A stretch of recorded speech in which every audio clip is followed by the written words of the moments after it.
C'est une première en France.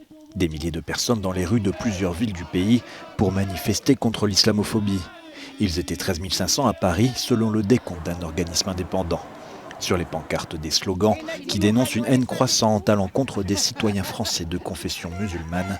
Ces dernières semaines, le climat est inflammable, notamment sur la question du voile islamique. On en a simplement un petit peu assez d'être stigmatisés dans les médias, qu'on parle de nous à longueur de journée, H24. On voudrait qu'on nous laisse tranquille. On a envie de vivre en paix, comme tout le monde, comme tous les citoyens français. Pour les femmes qui portent le voile, qu'elles ne puissent pas travailler, c'est pas normal. Il y a aussi le fait qu'elles puissent ni faire de sport, ni aller à l'école. On les empêche d'être actives dans la sphère publique, c'est vraiment inadmissible. Dans la foule, des représentants politiques de gauche, malgré les divisions provoquées en son sein par l'appel à manifester.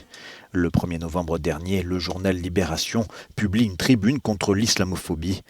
Problème, les organisateurs de cette marche, et notamment le comité contre l'islamophobie en France, sont accusés de promouvoir le communautarisme et l'islam politique.